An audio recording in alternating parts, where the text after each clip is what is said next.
छोटी बच्ची को बेलों के प्रति प्रेम क्यों उमड़ आया। बड़ा ही महत्वपूर्ण प्रश्न है और क्लास 9th के बच्चों के लिए के सिलेबस से मैंने ये प्रश्न लिया है। ठीक है, मैं क्या कर रहा हूँ, आपको सारी चीज़ें देख लीजिए, यहाँ तक कि पूरी बुक आपके लिए ही है, ये पूरी की पूरी बुक आपकी है। ठीक है, इससे पहले मैंने बहुत सारे इंपॉर्टेंट क्वेश्चन मैंने आपको बता दिए, कवर करा दिए हैं। ठीक है, कई बार मैंने आपको अच्छे से सारी चीज़ों का नोट से प्रोवाइड भी कराता जा रहा हूँ। आइए इस प्रश्न को अच्छे से समझते हैं। देखिए प्रश्न में क्या बोल रहा है कि छोटी बच्ची जो थी उसको बेलों के प्रति प्रेम क्यों उमड़ आया। देखिए बच्ची जो थी ना, उसकी जो माँ थी, माँ, वो माँ क्या हुई थी, मर गई थी।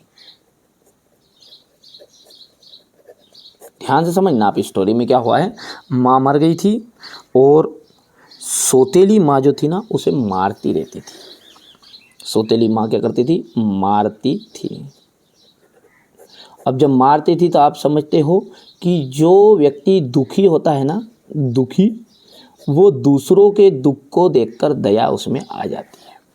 वो दूसरे व्यक्ति को दुखी नहीं दे सकता है, जिसके ऊपर बीतती है, कहते हैं जिसकी दुखती है पासू उसी को आते हैं आंसू। यानी कोई भी घटना यदि मेरे ऊपर से बीत गई और किसी दूसरे के साथ वो हो रही है तो देखते से ही तकलीफ मन में आ जाएगी। मतलब उसकी पीड़ा को अपन सहन कर सकते हैं, ये आपने देखा है और वास्तव में आपके मन में भी दया है, ऐसा नहीं है, है ना। तो जो छोटी बच्ची है उसकी माँ मर गई थी, सौतेली माँ जो थी उसे मारती रहती थी।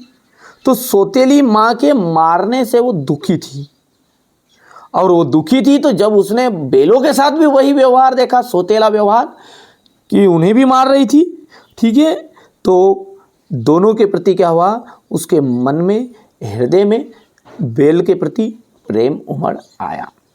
ठीक है, कहने का मतलब क्या है, मैं आपको प्रश्न बोल रहा हूं, मैं लिख भी दूंगा, है ना। तो ये मैंने उत्तर लिख दिया है कि देखिए लड़की की जो माँ थी वो मर चुकी थी, सौतेली माँ जो थी ना उसे मारती रहती थी। सौतेली माँ के मारने से दुखी बच्ची ने जब बेलों पर अत्याचार देखा तो उनके प्रति, जो बेल थे ना, उनके प्रति उसके मन में प्रेम उमड़ आया, क्योंकि लड़की और दोनों बेल प्यार के भूखे थे। किसके भूखे थे, प्यार के भूखे थे, इसलिए बच्ची के मन में बेलों के प्रति प्रेम उमड़ आया। तो इसी तरह के इंपॉर्टेंट क्वेश्चन आपको देखने के लिए ना चैनल को आपको लगता है कि नहीं ये वास्तव में अपने लिए ही प्रयास कर रहा है, मेहनत कर रहा हूँ, देखो मेरी तरफ से कोई कसर नहीं, हमारे बच्चों के लिए, विशेष हमारे बच्चों के लिए। अब इसके लिए आपसे कोई भेंट नहीं चाहिए, कोई आपसे भैया शुल्क नहीं चाहिए, 1 रुपये का शुल्क नहीं चाहिए, बस फ्री, सारी चीज़ें फ्री दूंगा बेटा।